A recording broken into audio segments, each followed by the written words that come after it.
Aloha mermaids and mermen, this is Meagan Mermaid, author of the forthcoming book, Mermaid Mystery School. And this is your Mermaid Moon Report for the new moon in Pisces, which is taking place on March 17th, St. Patrick's Day, at 26 degrees of Pisces at 6:11 a.m. Pacific Standard Time.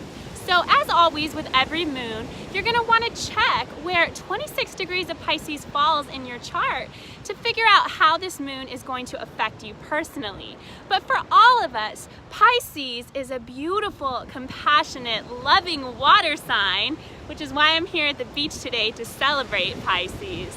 And Pisces is all about creativity and art and spirituality and putting on our rose-colored glasses so we can truly see how beautiful the world is. So we've just gone through most of Pisces season and we're just about to move into Aries season next week. So this is the culmination of all that we've learned through Pisces season.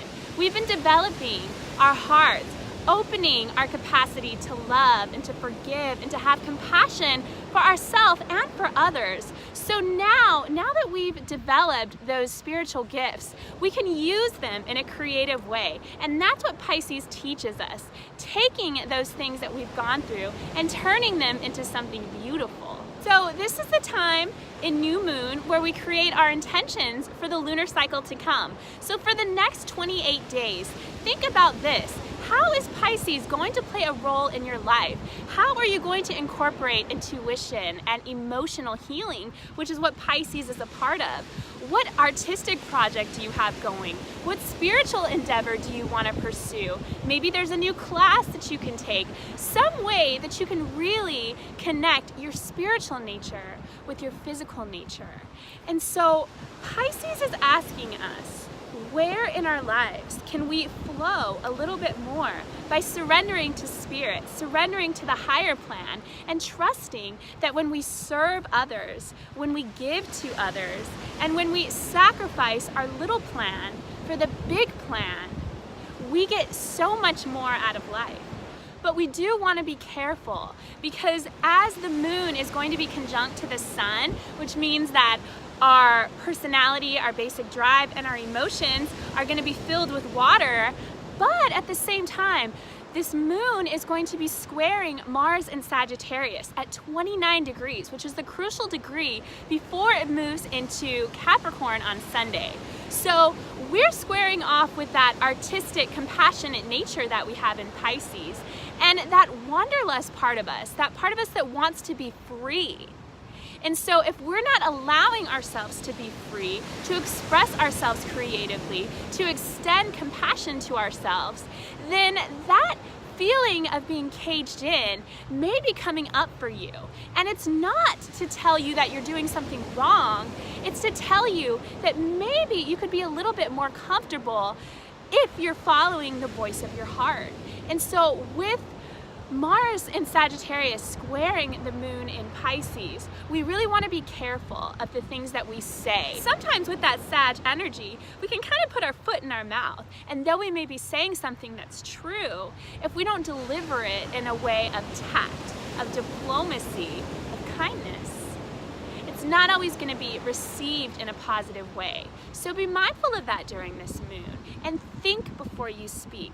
Respond versus reacting. That fire of Sag is actually an alchemical healing tool. What's really interesting about Pisces and Sag is that they're both the highest octave of water and fire. And so if we can take that artistic, intuitive part of us that we've been cultivating through Pisces season, and we can burn away those old fears, those old limiting beliefs through the fires of Sag, we have an alchemical healing tool to bring us to the next stage of our spiritual development. So if you're coming up against any roadblocks with Mars and Sagittarius, ask yourself, am I giving myself the space to be free? Am I letting myself spend time in nature? Am I doing the things that I love? Because if you're in a job that you're not happy with, or if you're in a relationship that's gotten stagnant, then these types of things may be coming up because it's not necessarily time to ditch them, but it's time to shift them. And so just look at that. Where in your life do you feel caged in? Where do you feel restricted? Where do you feel that you can't express yourself freely? Because the other side of Pisces can be distraction or checking out or even addiction.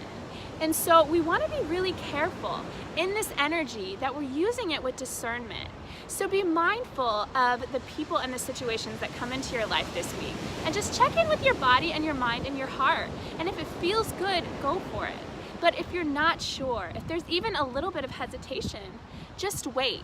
Neptune, which is the planet that rules Pisces, is a planet of fog. So it can either be a fog of spirituality and beauty, or it can be a fog of darkness. And so we want to look clearly. Where are you checking out? Where are you allowing those distractions to keep you from moving forward? Especially with the moon squaring Mars and Sag, you want to check where you might be running away from your responsibilities. Sometimes Pisces and Sag are all about having a good time and creating, but in order to do that, we also need to create that foundation and that structure in our lives, because responsibility equals freedom. So let's look a little bit closer at what the other planets are doing during this new moon. So the sun and the moon in Pisces are going to be trine to Jupiter in Scorpio. And Jupiter is actually retrograde in Scorpio right now. And so anytime that planets are in retrograde, what happens in that energy is that it's turned inward. And so with this energy of Jupiter trine the moon, we have all of this water energy that's here to facilitate our emotional healing. So we can finally process some of the things that maybe didn't get processed when we were going through them. Sometimes when we go through difficult situations, it's too stressful and too overwhelming at that time to actually process what the heck happened. And so we can keep moving forward in our lives and not realize that we're carrying this heavy baggage that we don't need anymore.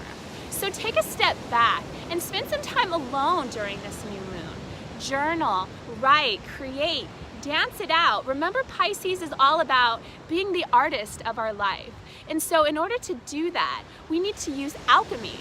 What can we create with? We can use creative alchemy, taking our pain, taking our past experiences and creating with them, turning them into something beautiful that can connect us to other people, because our story is our greatest gift. And so if we're sharing our story in a beautiful, creative way, we're going to connect to other people, and they're going to know that they're not the only ones that are going through whatever it is that they're going through. And that solidarity is what we need as a community. We're going into this new age of miracles. It's not about fixing each other. It's not about pointing out what's wrong with us, but it's about standing together in solidarity, supporting one another, lifting each other up, being kind to one another.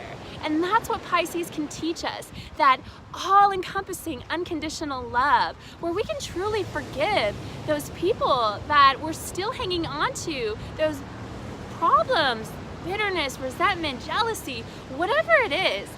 Look deep into the past and choose to sacrifice that past in these waters of Pisces, to be alchemized, to be purified into your true essence, and to create that room for you to grow and to expand and to create and to be filled with joy and love and peace, which is what we were all created to embody. So Chiron represents our deepest wounding. As a collective, Chiron is in Pisces right now. So we're healing that wounding inside of us that may be afraid to feel our feelings, maybe can get overwhelmed by picking up on the emotions of others, because that can happen sometimes with Pisces energy. If we're not careful, we want to help other people so much that we unconsciously take on their pain or take on their energy, and that doesn't do anyone any good. It just weighs us down. So we need to be mindful of that. But with the moon conjunct Chiron, we can look at these wounds, especially with Jupiter trining. Trines are always favorable. It's like the universe is giving those planets a big hug and saying, oh, it's okay, I got you. And that's what the moon conjunct Chiron is saying. So if inner child wounding is coming up this week, allow it. Have space for it. Hold it with compassion. ask your inner child, how can I love you? How can I take care of you? Our inner child is the source of our creativity. It's the source of all of those brilliant ideas. And so if we're taking care of our inner child, if we're incorporating play first, and if we're allowing our inner child to feel their feelings and to process the past, if we make it safe for our inner child to be here, we're going to experience so much love and so much healing. And as we're moving into Aries season, we're taking all of the energy that we've received through Pisces season, and now we're taking those emotions and that healing and turning it into action, moving forward, lighting that fire and igniting whatever it is that we want to step into, paving our own path. And so this is that last week of Pisces energy before we move into Mercury retrograde. So this is the week of the warrior. Earlier in the week, Venus was squaring Saturn and Mars was squaring Chiron. So we went through a lot of difficult aspects because we're going through this last purge, if you will, to release that stuff so that we can move forward as leaders. This year, the North Node is in Leo. So all of us are stepping up into our personal power, not to tell other people what to do, but to model how to be a leader through our own actions, to model how to heal by healing ourselves, to model how to be in bliss by being in bliss ourselves. All we have to do is shine our light, and it inspires others to do the same. And if I start, and if you start, everything just really begins to grow. It all starts with each of us just choosing to love ourselves and to say, this is it. This is the year where I don't care what people think anymore.